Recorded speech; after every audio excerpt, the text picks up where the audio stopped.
On today's EMJ podcast, it is only right that after two guests on the podcast, we give our co-host a bit of time in the limelight, because what he does in his spare time as his competitive main hobby, so to speak, is absolutely remarkable. And I'm sure you guys would really like to listen to what Ben gets up to on a week-to-week basis. As we're recording this, he's probably sat at work thinking about his running as we speak. So it'll be really nice for you guys to listen to him talk about his running career, what got him into running, and his goals for the future. And as well as that, we're going to talk about our own goals, okay? Me with my playing goals and my work goals, so to speak. And most importantly, at the end of the podcast, the goals for the podcast. Where do we want to be with this podcast? Why have we created it? What is our end goal? And you guys are going to get to hear that in today's podcast. So hopefully you can sit back and enjoy not necessarily the most formal interview in the world, but you can hear from our co-host, none other than Ben Hartshorne, in today's podcast.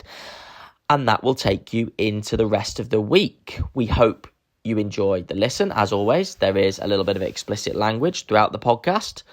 But as always, we hope you enjoy the podcast and enjoy your weekend.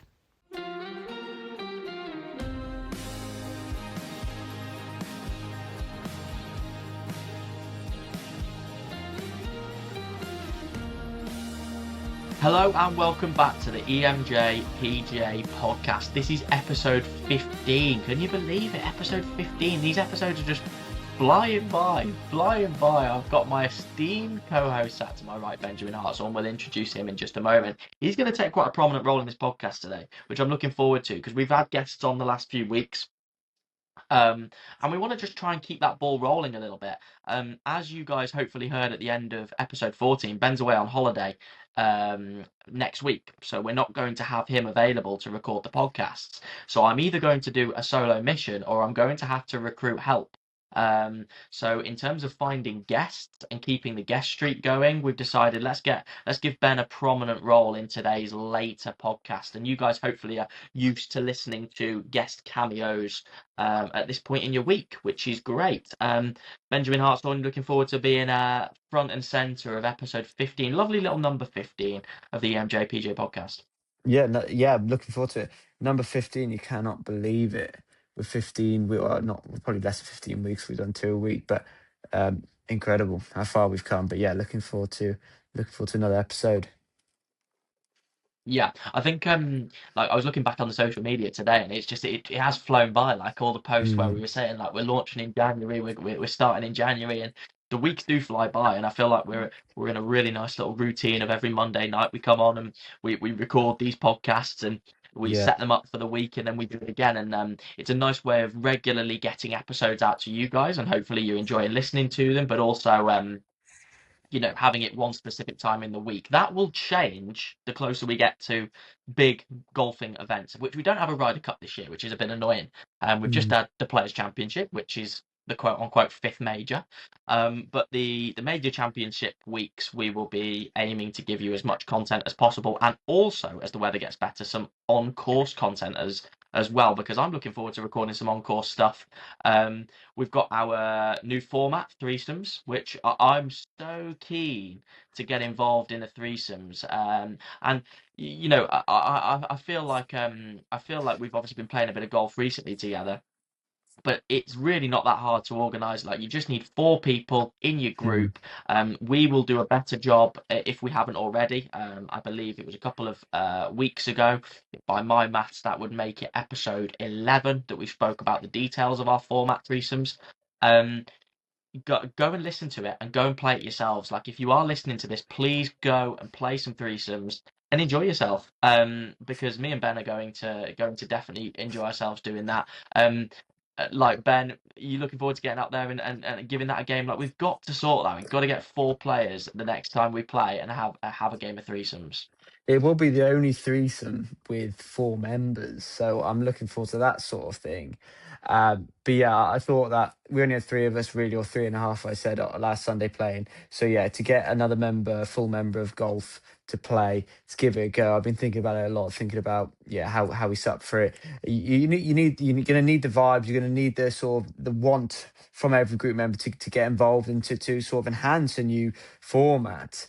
But I think once it's played once Yeah. and once you get into it, I think it'll be fantastic. Hopefully we'll play it very soon and we can sort of look at the pros and cons of it.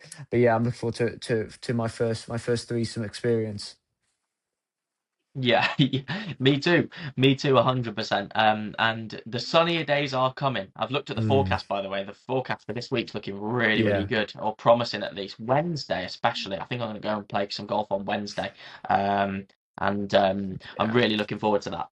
So hopefully we can get some golf to you guys on the YouTube channel. If you're listening to this and you're not subscribed to our YouTube channel, go and subscribe so that when we do post some content of us playing, we've also got to do a better job of doing some more in-person social media as well. Me Mm. and Ben just messing around, maybe doing some challenges and stuff like that on the podcast account.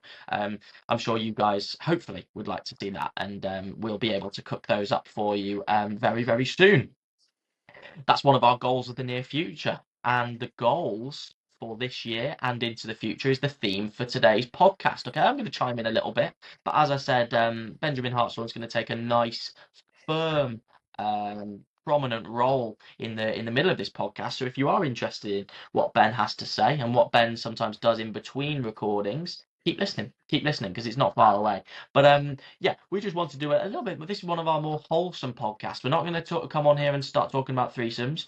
We're not going to come on here and start doing a draft. We're going to come on and talk about goal setting for the year to come and into the future. Ben, have you set your goals for this year yet? Both with golf and elsewhere, which we'll touch on later. Yeah, well, no, not really. So, my aims for golf have been the same. And once, and just to dive in a little bit deeper, once our junior organizer, when it was me, JK, Lucas, Barrett back in the day, when it really started, this is probably like 6, 7 years ago, was the current captain of Churchstone Golf Club, which is Derek Benyon, and he said he really made a point to us when we first started, like, please have clear and obvious aims going into a year, and I want you to write them down. I want you to send them to me. He was unbelievable. I bet when I'm junior organizer now, I haven't done anything like the depth he did for us for about a 6 month period. And he got us to message him that, and we had a look at the end of the season, and he said, "Have you hit your goals?" And you know what? He asked me every single year I see him when we go into April, May, when we start seeing sort of the guys back at the club and you start playing, and he always asks me these things like, "Well, what's your targets?" It's like fucking hell, it's a good point. So my three will always be has been the same, and I might have hit 50% of it last year, and it's going to be the same again. My aim for my golf and very amateur golf to to get under five, to be under five handicap, and to again I will aim high to win the club Yeah. championship, and then to play Hargrove golf. They're the three sort of achievement goals. Maybe I'll talk a bit more about process goals, but that might be with my maybe other sport. But they're my sort of three that I've had for the last 3 or 4 years. And I did hit my first one. I did get under five. I'm back over five now. I did get to sort of 4.5 last year. So actually, I might be thinking, oh, if I can get back under five, can I get under four, which would be big. But yeah. So they're my sort of main three. Yeah, like those of you, careful and listeners there. Obviously, Ben's referring when he says get under five, he means handicap, not people. He's not getting under five Yeah. people. Um, but yeah, no, that is a good goal. That is a good goal to set, and I feel like I feel like that is an achievable one. Like, a couple of philosophical questions here, which I can chime in with a couple of my answers in there as well. All right, like, how ambitious should you set your goals in a sense of, and the answer, I'll probably just answer it before you answer it, but like it's probably time dependent, short term or long term. But there's this whole philosophy of shoot for the stars, land on the moon Mm. sort of thing, and I do genuinely buy into that. So you set your goal. Do you think that's a goal where you feel like obviously you've set it, so you think it's an appropriate goal. But do you think, oh, I'm pushing the boat out with this one, or do you think, oh, it's one where I feel like that's an easy one where I can go, oh, okay, maybe because I'm not going to put as much time into my golf as I maybe would do other things, um, that I almost expect myself to hit that goal rather than I'm aiming to hit that goal, if that makes sense. I think, yeah, it's back to the old like analogy of back in school. What was it? Is like, is it your target achievable? What's the time? Is it specific? Is it measurable? All those sorts of things. And I do try and think about Mm. that. My targets in golf are always the things are always like what would you be absolutely buzzing to achieve? Um, Mm. by the end of this season. And I think it's ridiculous that you sort of your targets are for a 6 month period over the summer, and then you give up, and then it's the same again because there's no consistency over a year basis. And to be fair, 5 years ago maybe I would have set out to be 5 years ago I would have set out to be a single figure handicapper, which I hit. Then you got under five, which is fantastic. So actually maybe I've hit my targets long term. But no, you're right. My targets are based off. I would be absolutely buzzing to win the club champs, and that is the ultimate golf aim. And if the other two happen, that's great as well. But they'll often all come in line. If the I mean, I think two can happen at once. I don't think if all three happen. I mean, if club champs happen, I will be the other two will happen. But yeah, they would all come in line if you see what I mean. Yeah, so you've got your one target there, and then your other one sort of following behind as a They'll result of def you hitting your one target. Yeah, I think the handicap target. If I hit the handicap target, I would think I'll have a good chance of making at least one of the other two. So Yeah, that's a great way of thinking about it. That's a great way of thinking about it. So like almost a multi-layered target where you feel like, mm, okay, well, as a result of doing these things, then other targets that I maybe haven't set or have set just underneath the main one happen as a result just by law of averages. I'm probably going to be in those. I'm probably going to tick those boxes as a result of me hitting my main target. I quite like that. mm, I quite like that, and I think that's something that definitely people listening should think about when they're maybe aiming to achieve something, whether it be golf or elsewhere. We'll come on to that in just a moment. Um, but that's really good. That's really good. And yeah, that sort of answered my next question about like how many targets should we set in a year. Like, mm, I'll come on to sort of my playing ones in a moment because I come up with it. I've sort of figured a little rule for myself when it comes to targets. Um, and the answer to my own question, how many goals should you set? Like, set yourself one clear goal, which, as Ben sort of mentioned a minute ago, if it's multi-layered, even better. And if it's one where you feel like, okay, well, if I'm better, let's use golf, for instance, we're a golf podcast. If I achieve this, then that might mean qualification into a certain event, or it might mm, mean because I'm at this level now, I might shoot as it means I'm probably going to shoot a certain amount of rounds under this score. Like, set yourself that big sort of balloon that you can burst when you hit it, and then all the confetti that comes out of it are other goals that you probably didn't write down, but you could have. Get that big one up in the sky and shoot for it, which I've done. Ben's done with golf and his other sport, which we're going to touch on to in just a moment. Um, Okay then. Ben's done his golf goals, for the year. I've probably done this podcast in a bit of a weird order because I've got my golf goals last. So I'm going to do my golf goals first. yeah, do yours now. Um, so yeah, I'll do my golf goals now. Okay, my playing goals. So those of you that follow my main account, my coaching account on social media, and my YouTube, if you haven't subscribed, please subscribe. We're 10 subscribers behind my main account, which it'd be interesting to see if the podcast catches up with the main account, or my personal account, EMJPGA. But yeah, so my YouTube series has been based around me trying to qualify for the Open or get past one qualifying stage, get past regional qualifying for the Open Championship this summer.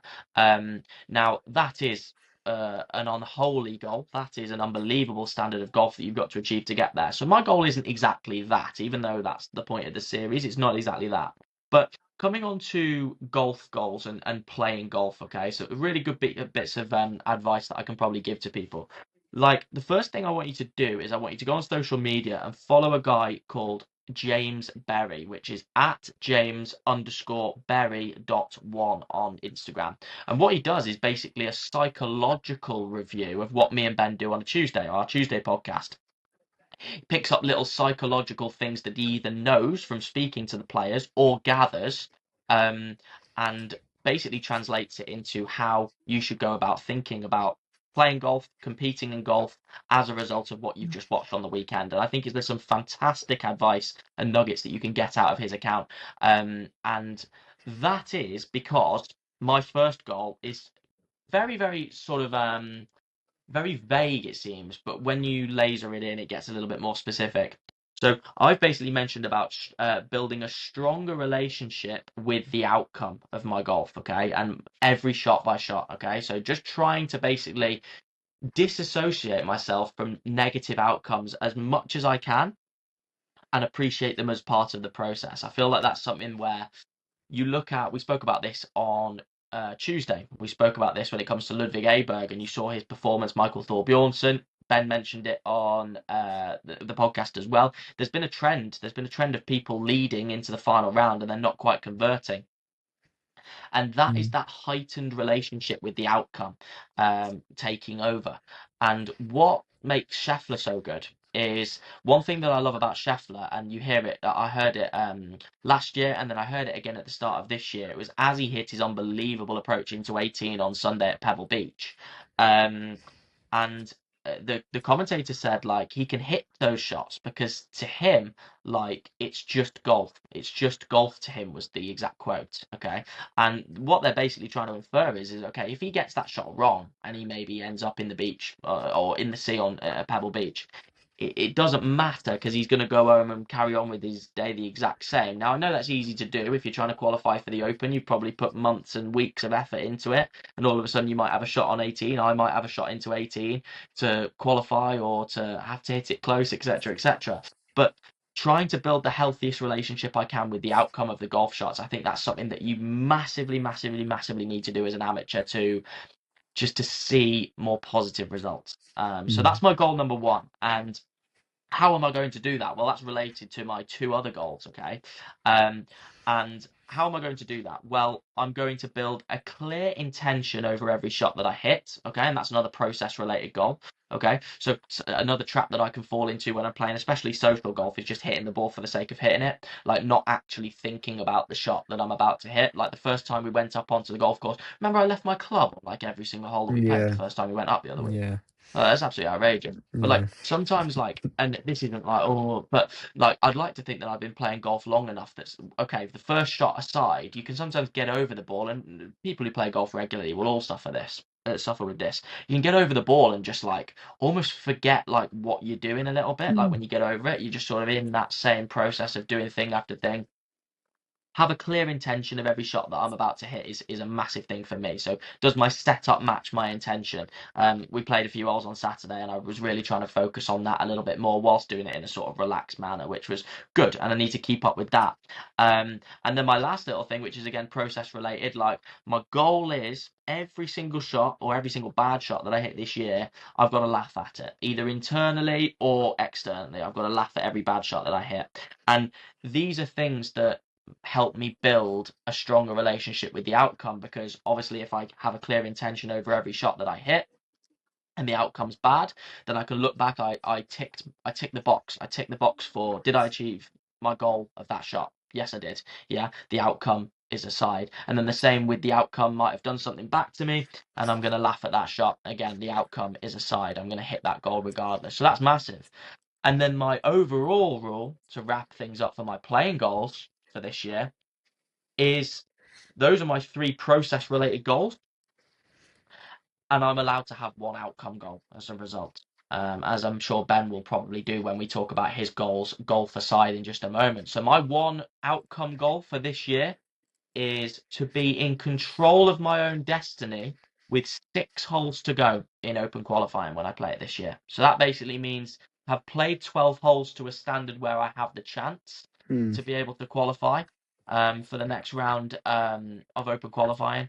But and then again, outcome aside, we then go and continue to execute those processes, which I sort of just spoke about. But that is my outcome related goal. And if we can qualify, even better. It's going to be a tall task, but those are my goals this year. And I feel like you can look back and they are kind of vague. So obviously the process ones you can't tick or cross.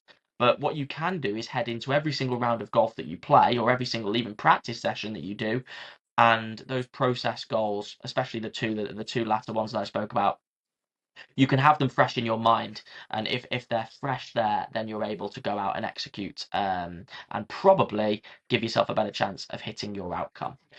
Those are my playing goals for the year, and hopefully you guys can think of something similar, and execute them yourselves. It would be great if you have got inspired from those process and outcome related goals. Don't listen to me. Go and find James Berry on Instagram as well, because he's a fantastic person to listen to. Benjamin Hartshorne, golf is not the only thing that you do. You also are an elite level, if you don't mind me saying, long distance. Would you call it fell running or cross country running? No, it's definitely not. It's fell running. Yeah, Yeah, no, it's fell Fell running. running. Cross country is over fields, flat fields technically, but um, Yeah. fell running. Yeah, so fell Do running. So yeah, like Ben sort of mentioned, they're up over hills, the steepest fucking hills you can imagine. Like where Ben lives is perfect for training that. Obviously, with us living where we live, we're not short of hills, but Ben in particular can train that for fun, and run up hills for fun. Again, it's not my cup of tea necessarily, but it is Benjamin Hartshorn's, our esteemed co-host here. So elite level fell runner, unbelievable sort of, again, being first hand to sort of see you do some of the things that you've done sometimes. I think, Jesus Christ, that's ridiculous. um so, like, massive respect to you for that. And last year, obviously, like the mecca of fell running in your calendar got cancelled at the mm, last minute, which was absolutely brutal, which I'm sure you can mm. tell our audience about. But if you want to touch on that, touch on maybe how that's affected and how you look at your goals for 2026 when it comes to fell running. Like, just give us a full debrief. So, fell running is a sport that many people don't know about, and I'm pleased that I come and talk about it because it needs more awareness. Uh, I've fallen in love with running, and fell running is my main sport. I'm very much disengaged with football a bit, and I will always play golf, and golf is a big part of my life. Golf's always going to be there, but running is my main sport now. Um, Fell running is something that was created in, or was first done in, the Lake District, and it was done by farmers who knew the mountains. And then suddenly one day, someone said, "Oh, why don't all you farmers who farm your sheep on the mountains go and race up and down the mountains, because you're the only ones who know the mountains." And they were like, "All right, let's do that." So then the first race, which I believe, I might be wrong, was the Grassmere Guides race, which is literally a mile up and down, out of Grassmere. I've done the race, one of my first races I did when I was about 10. So I had been doing it for a long time. Um, and these guides just ran up and down hills. None of them wore shoes back in the day, so they do it in bare feet. These guys were monsters back in the day, and we fast forward probably about 160 years to the point now where running is an absolute craze in this country. You won't know anyone that doesn't run now, who doesn't have the runner app, who's training for the next half marathon in some city or some town somewhere. But I do something that's completely different. I run in the hills. I run on the mountains. Trail running is technically not meant to be on paths, because that counts as trail running. This is rural. This is off piste running. Um, is absolutely beautiful. You are running through untouched bits of land. You are running to peaks of mountains and hills that gives you the best dopamine hit you will ever get. Um, so yeah, and that's sort of an overview of what happens. If you know Church Trent, you know it's a perfect area for it. It is an underrated area in the country because they're not too big a hills. Anyone can access them, and so to train on, again, you're training, which maybe I will speak about. You're training for running is a bit different from golf. I think golf, you try and replicate your competitive nature. You try and replicate what you would do in a match play situation, in a competition situation. Running isn't like that. You probably 20% of your training will be at an intensity that you might run at in a race. 80% of it, you are running easy, you are running slow, you are doing things easy, you're trying to look at the view. Guys who are trying to run will understand that. If you're using the runner app, they talk, runner uses the word conversational. 80% of your training is meant to be conversational pace. So can I run with someone and can I talk to them without needing a breath? That is what runners are trying to aim for. And if you're talking in zones, you're looking at zone 1 or 2 of your heart rate zones. I mean, my coach is big into, you need to be trying to run in zone 1 as much as you can. You need to be not exerting yourself at all for most of your training, and that's how you build volume. That's how you build mileage. That's how you build everything. And then you add in your bit of intervals, your bits of intensity to then sort of bring up to yourself to race speed and that sort of thing. I've done it. I have done it all my life, on and off. My family are big trail runners. My granddad, again, we'll talk about the mecca of my running. My granddad won. Some of you would have heard the Longmen hike. My granddad won the Longmen hike in 1982. My mother has done all the far races. My uncle has done every race under the sun. He has got the second fastest time ever, or the second fastest time ever on the Longmen hike. So there's history there. I grew up. I don't remember a year I didn't watch the Longmen hike. My mum and uncle do it, and I've watched every fail race. Every fail race I've watched, I've done now. So it's something that, along with many other sports, I have grown up watching and doing, and it's just slightly ingrained in me now. And I can't see a world where I don't do it, which is slightly scary in a way.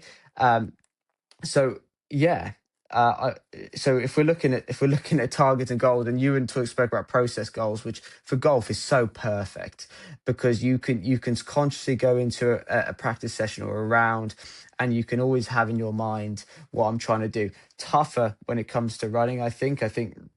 Running is and process goals is scheduling what you're going to do in your training. It is a little bit more. It's a little bit more. It's difficult to put a finger on it. So anyway, I will talk about slightly what are my goals. And again, Ewan says try not to have too many outcome goals, which is absolutely right, because you're not defined by outcomes, because you will still go home, I'll still come home and be fine, and my life will carry on and I'll go to work. So do the outcomes matter that much? No. But is it the person you become, and is it the process you hit? That is more important, which is hard to come by, because all you want to do is like, oh my god, I want to win that race, or I want to do that time of that race, or I want to go and win Longman Hike 5 years in a row. That probably isn't what you should be doing in any sport, I don't think. So again, the ultimate aim is to win the Longman Hike this year. I fancied it last year. I will put myself in a physical condition to win it this year.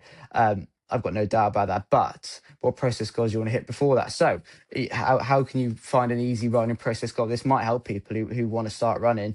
How much mileage can you do a week? What is your volume per week? So for example, I was looking back literally today through my Strava, through probably 3 years of hard running. I did literally 10 miles a week on average for my first hike. For Longman Hike's a 50-mile, 10,000 feet race sort of thing that goes around Shropshire. It is the ultimate Shropshire race. I did 10 miles a week on average, which is crazy low on volume. For some of you who don't know running, that might sound like a lot, but it's really not. And I managed to turn up to a Longman Hike and do a pretty quick time in my first hike, which gave me like a little bit like of what the fuck was I doing training for that on that scale. So then I went up and thought, no, let's take it to the next level in 2025.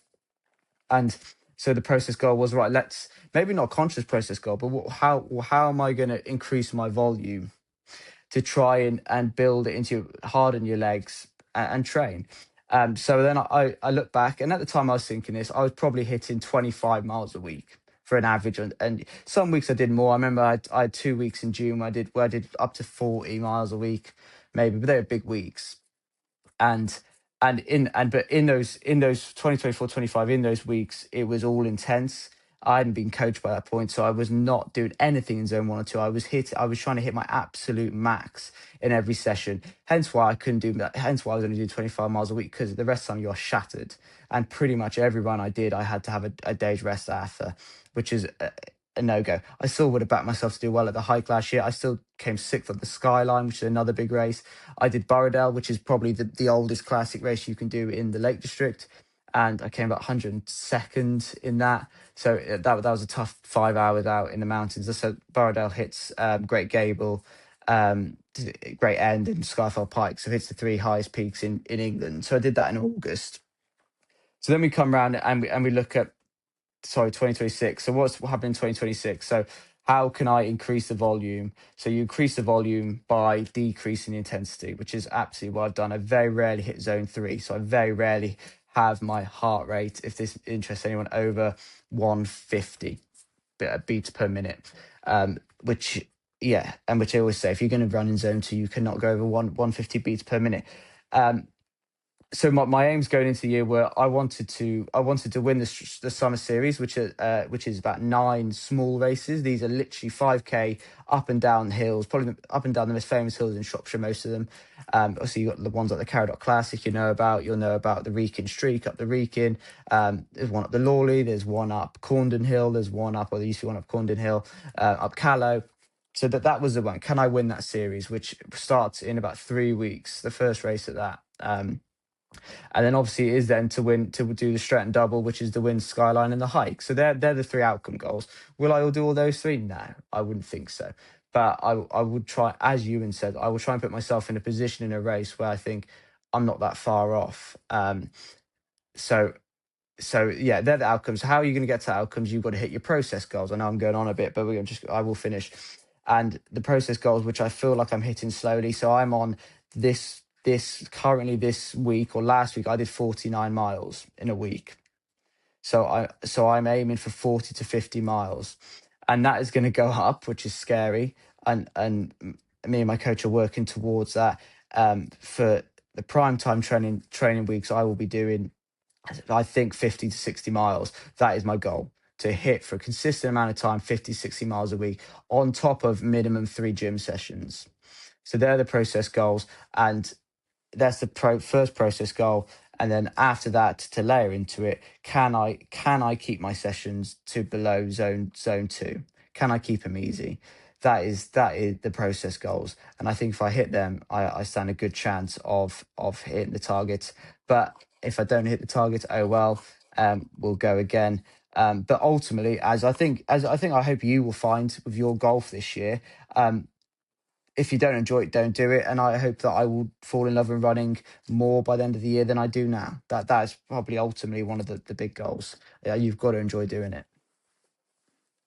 Yeah, yeah, no, that's, I mean, unbelievable sort of ones there, and like the 3 sort of majors that you've set out there, like to go, and it's like major season, but running, Mm, like there's 3 of them, and we've got to go and win them, and like all the pros will be teeing it up at the top level. The top level pros are going to be going, well, I want to go and win all of those, like practice to a level where you feel like you can compete in mm, all of those, and it's what we're going to do. A couple questions off the back of it. Like you said, mm. like maybe it didn't come through on my thing, but like you said for this year, like you said you have or you haven't put yourself in a physical state to be able to win this year. Which one did you say? I said I want to put myself in a physical state that I can win. I've already won this year, which is I wasn't expecting to do. So I Yeah, want, like I'm trying to replicate what you said about, I want with 6 holes, so can I have a chance? And I want on those yeah, 3 major things with in the summer series, can I get to the last race and have a chance? And then the skyline and then the hike, can I put myself in a position to be like, I can win this, or I know I'm fit enough to yeah. win this. That's sort of the point. Yeah, yeah, absolutely, absolutely. And then the next question as well, like the gym sessions off the back of it, are they specific? Like, they, well, it sounds stupid that they wouldn't be, but like, are they? Are you in touch with your coach about the gym sessions that you're doing? Or are you just doing Yeah. like just overall sort of strength? Yeah. So, I don't want to just replicate what he says. But yeah, no, I've still got the arrogance of a 22-year-old lad that I want to go and lift as heavy as I can and do upper body, which he doesn't necessarily recommend. He recommends full body. I have a big list of exercises and sessions that I could do. I do. I did one tonight. But he is very strength heavy. So he does give me sessions, and 2 a week. My aim is 2 a week. Will be running familiar to running, which will be a full body, then a legs. I can still go and lift heavy legs. I'll still go and do leg press. I'll still go and squat. He recommends squatting as much as you can.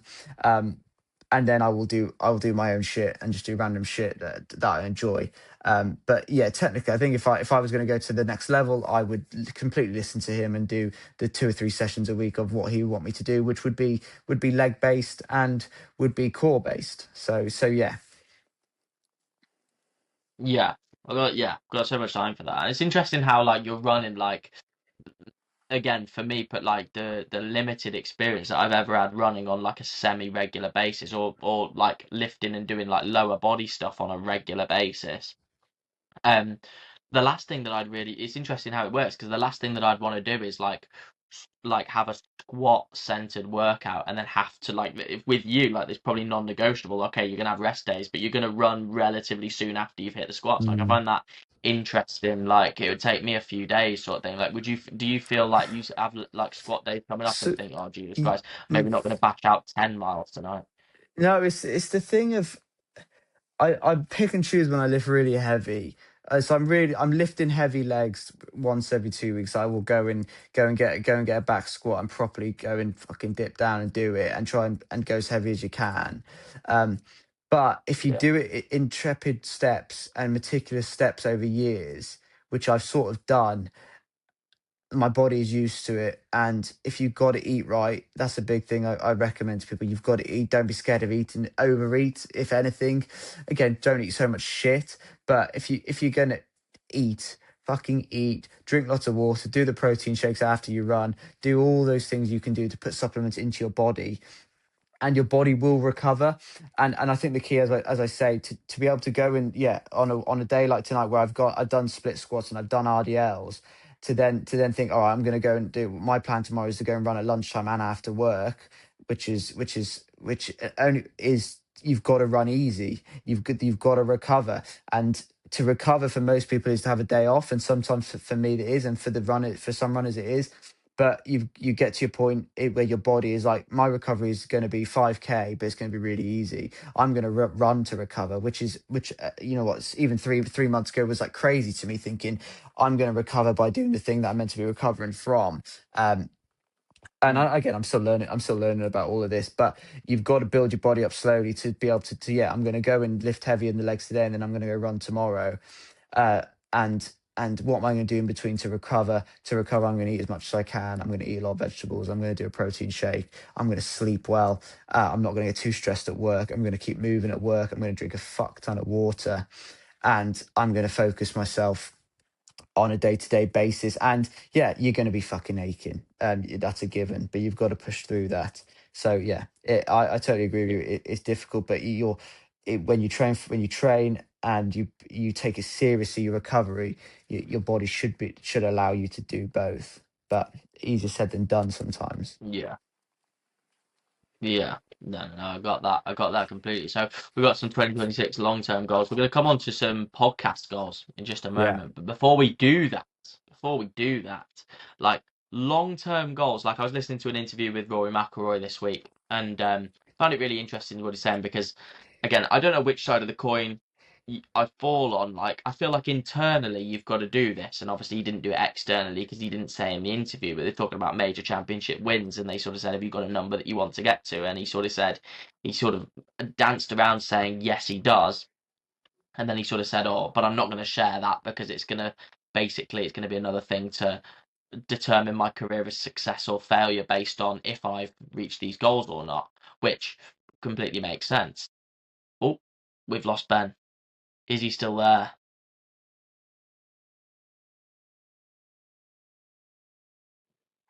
He's Sorry. back.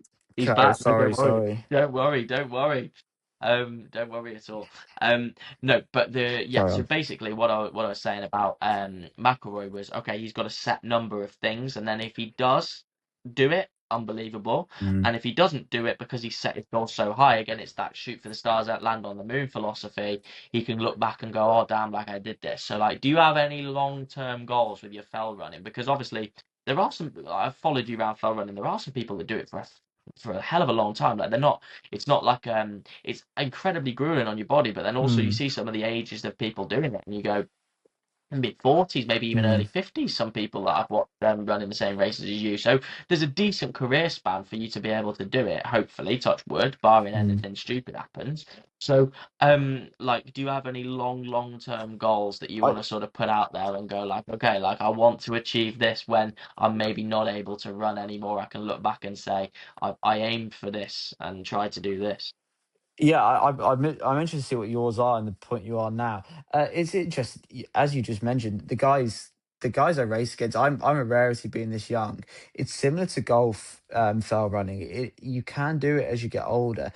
You build stamina over time. Your body can handle it. If you build your body over time, you can be 50. One of my great, not rivals, but guys I'm really close with at the moment is the guy who won the hike when you've watched it my first year, who I'm close to Mm, now.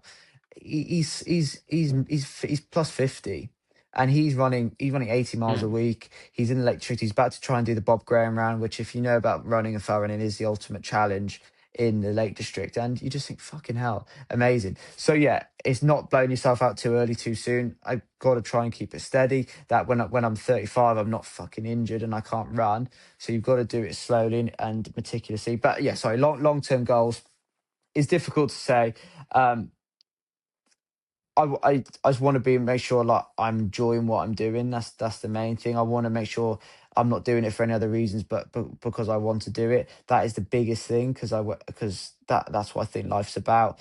But if you want to put an outcome on it, I would I would love to get to a position where I am that I am either like I don't want to say I'm a sponsored athlete, but there's guys who are way better than me now, i.e. my coach, who would technically class himself as a professional runner. Probably isn't a professional runner because he's also a coach where he earns money from, but he represents the country and he represents brands and he represents his sponsored runner.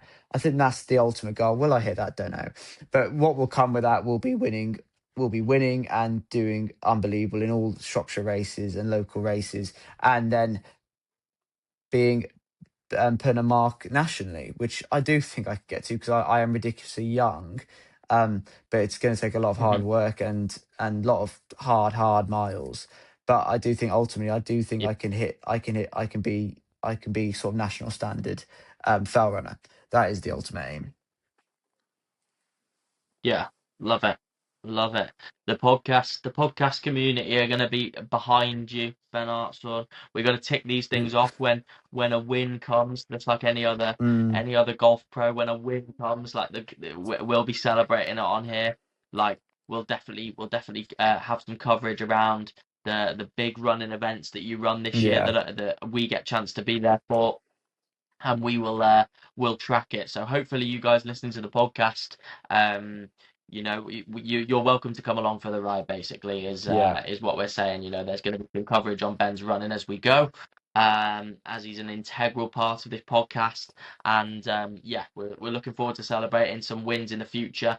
When it comes to the running, because I'm Mm, pumped for it. Like we need those wins. I need those wins, like where I'm following you around. Like I need that. Like mm. I just feel like I'm doing fuck all in that moment, but I just need that celebratory feeling. Um, and Ooh. and yeah, like I'd be so keen for that. So if we can document that on the podcast, that would be unbelievable. I'm looking forward to doing that. And the first chance really to do that, if not before, it's going to be October towards the end of this year, Mm.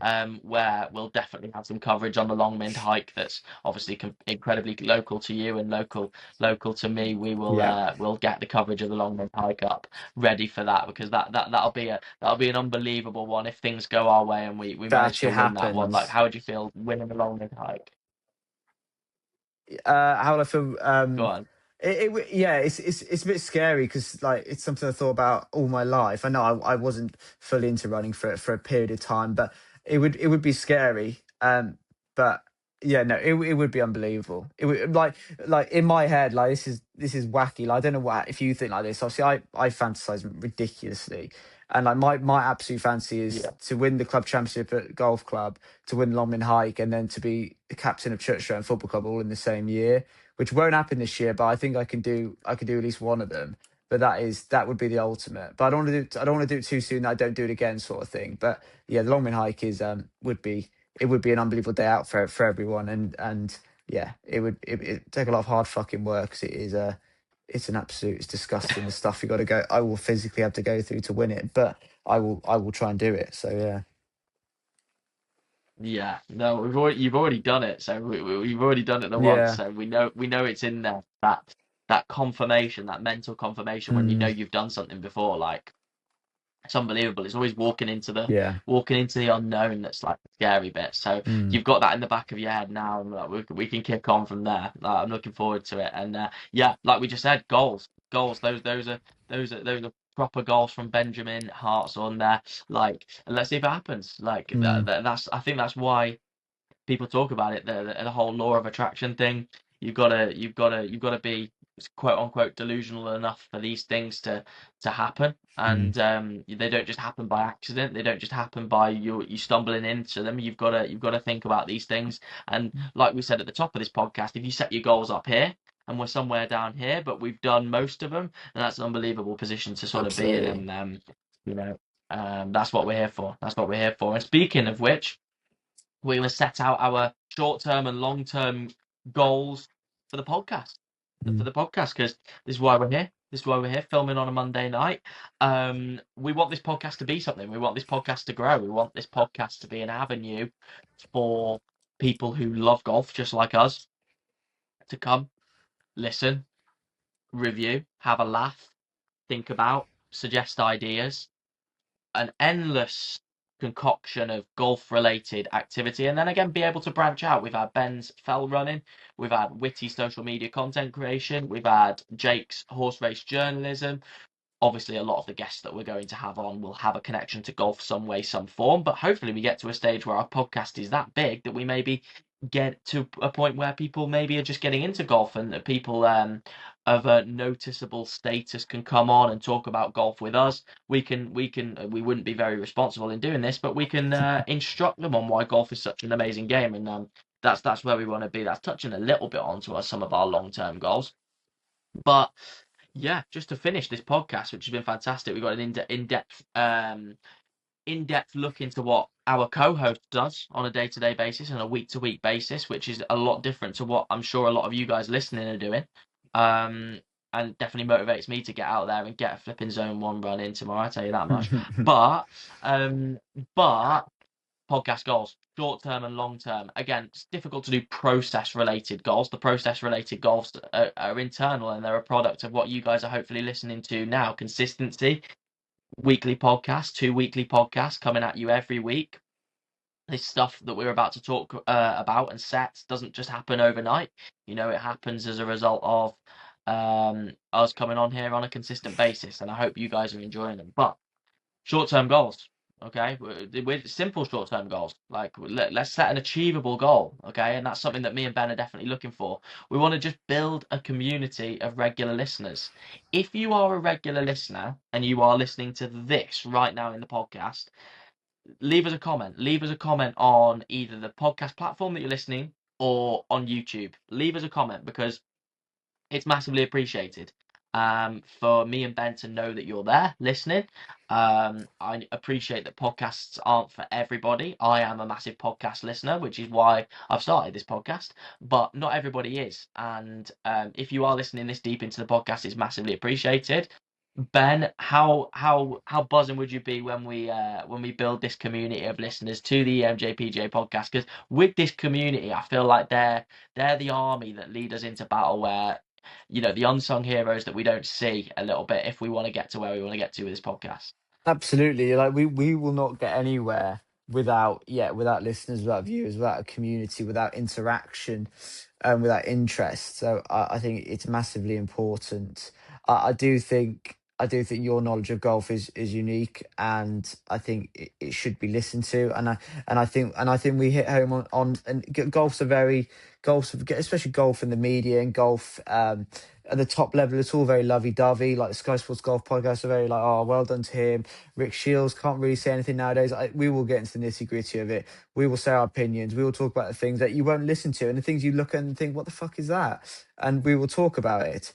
And again, Euan is a young PGA professional who is going to try and go do something that most PGA professionals don't do. He isn't going to play at the Masters and be on the PGA Tour, but he's going to give some different challenges a go. And I think we'll all be there for the ride. And I think it's fascinating to see. And I think we're going to need the interaction to support us along. And yeah, to build a community would be amazing. People that are actually interested. So yeah, absolutely.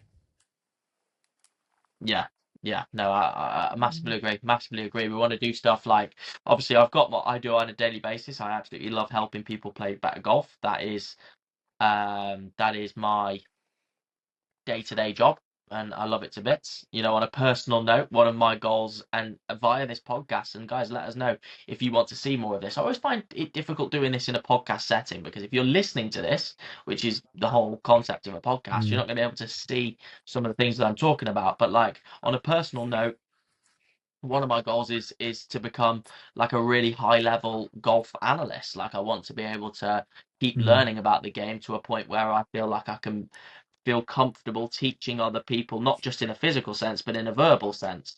You know, make it make sense what you're watching on the weekend, and why certain things have happened. All the stupid stuff mm, that we've seen this week at the golf, people hitting it in the water every 2 seconds, people clattering into birds.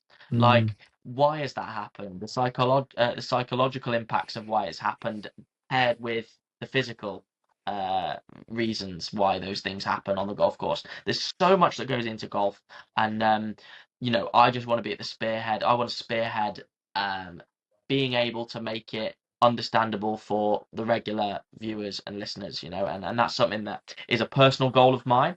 And if we can do that, and as I get better at trying to do that, we want to find ourselves in a position via this podcast, because we're bringing Ben along with us. He's getting dragged along with us in between his fell running.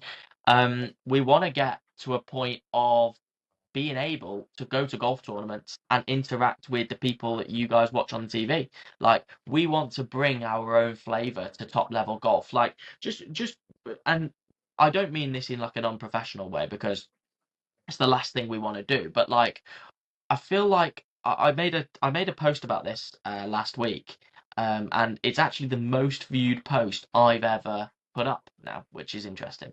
But it was a post about just like this question that Kepka got asked, and I just thought it was just the worst question, like the most stupid question that could have been asked. And I've obviously been thinking about this before that question got asked, but I thought, like, golf needs a little bit more. This is what they're trying to do with TGL. Golf needs characters. Like, the reason why Dan Brown's so loved right now, like, he's a bit of a different character mm, on the PGA Tour. Like, people are looking over their shoulders going, what the bloody hell's going off this? Golf is never going to lose its tradition. Like, golf is never going to lose the values of etiquette and respect and doing all stuff like that. But between all of us, we all know that a lot of that goes out the window. A lot of our golf clubs, anyway. You get a lot of these mad characters at your golf club, members at your golf club, that you think, Jesus Christ, they've got a bit of a screw loose, and they go up and they enjoy the game, and they know how to have manners, and they know how to have etiquette, etc., etc. We're not saying that we want to just throw all the manners and etiquette out of the game, but we need to draw a bit more personality out of the top level of golf. mm. And if we can go in there, me and Ben can go in there to these golf tournaments and ask a balanced mix of professional, insightful, analytical, but also light-hearted and just nice, playful style of questioning, and spend time with these players, which, like, again, part of me goes, well, that's part of being an elite sportsman. Tiger Woods would have never done what we want to sort of go into, or what I want to sort of go into the golf industry and do, have a bit of a laugh with some of the players as if you're best mates with them. But we want to see that a bit more, and I feel like that's an area that's untapped. You look at some form of martial arts. You look at UFC. There's definitely a market for that. That, you know, those fighters play around and have playful interviews all the time. No harm's ever done. Footballers never do it. They probably never will do it. And when they do it, it always gets like a load of views. And a load of interaction from people who want to see that. We want that in golf. We want that in golf. And basically, bottom line is, we want this podcast to go into your favorite events, speak to your favorite players, and just get to know them a little bit deeper, instead of this sit down, very formal etiquette, I'm in the clubhouse, I can't speak too loud sort of vibe. And Ben, you up for coming along on the ride to these big events? Because I know for a fact, I think I put this in a comment to someone who asked me about that Kepka interview. I think I put like I do the question on Kepka because I know you'd be a liability. But how would you like? I'd love to be able to take you to a golf tournament and just send you in to do an interview with X, Y, and Z, and then just sort of go behind my back. Jesus Christ! Like, I know Ben's gonna go in there and ask some mad stuff. I think, yeah, I think if I had a couple of pairs of pants to these sorts of things after I shit myself, I think I could do it, and yeah, I'd like it'd be nice. Like I'll go and interview McElroy because I won't lick his ass, and you can interview Brooks, and we might actually get some results from those sorts of moves. But it would be unbelievable to go to some events. It would be unbelievable to yeah to do something like that and to have an impact and to be liked by the golf world and to be let in. Yeah, it would be unbelievable. It would be unbelievable. It's a dream. I don't think it's an unrealistic dream at all because I've seen other channels, I've seen other people do similar things, and I don't see what you've got and what we've got here can't do something similar. So yeah, absolutely. Yeah. And then based off the back of that as well, obviously, as always, we want to keep things nice and professional, analytical. We want to be able to have our own review podcast like we've got now, like we do now Mm. after every big event. And that's what we're looking forward to this year. We've got a big plan for the Open Championship this week. We want to be on the ground doing these podcasts, bringing them back to you from Royal Birkdale this year. And if we can do those in tournaments beyond and into the future, do similar bits of content, which we're planning this summer. That's the aim for this podcast. And if you like the sound of that, keep subscribed. Don't unsubscribe to us. Keep liking our stuff. Keep commenting. Keep interacting. We need you guys. What are your goals? Let us know. Send them in. We'd be really really interested to read them. We can read them out on the podcast. In fact, we will. The more interaction we get off you guys, the more we'll be able to incorporate it into our Thursday shows, especially, and hear from you and just enjoy working together as a team. We're going to be a team towards this goal, as a podcast, as a channel, and yeah, let's work together. So if you're enjoying the podcast, let us know your goals for 2026, golf related, maybe not even golf related. We don't care. We're open to all, and me and Ben will react to them on the podcast if you so wish. Fantastic podcast today, Ben centered. Hopefully you guys have learned a bit more about the co-host. That has made it a lot easier for me to do these podcasts the last few weeks. These last 14 episodes, including this one, make it 15. And we will continue to get his reports from his fell running activities through the year. Just like the golf season, we are just at the start of 2026. We've got so much more to look forward to and so much more to talk about. For now, though, we are going to leave that there for this week's podcasts. As we mentioned at the start, Ben's away on holiday next week, so it will be me, and I will look to recruit one other person to hopefully help me speak about the golf and talk to on Thursday. So you'll have the privilege of listening to them as well. We'll look forward to having you back in a couple of weeks. Benjamin, have a good time in Greece. Don't die or anything, because I do need you back on the podcast. No, yeah, it's getting a bit close to the Middle East, Athens. So we'll see. We'll see. Like I will be shit scared once I step onto the aircraft, but up until then, we'll be all right, and hopefully we'll come back in one piece. So yeah, Yeah, hopefully we just need any antics ongoing in world politics just put on hold and just get Ben yeah, back safely. And I'm not saying resume afterwards, but just take it steady, yeah. everybody involved regarding that. Please. Okay then, we will leave Ben to go and have a holiday and go and get a night's rest after an evening of talking. Thank you very much for listening, and we will catch you on Tuesday for a review of the Valspar on the PGA Tour. We will catch you next time.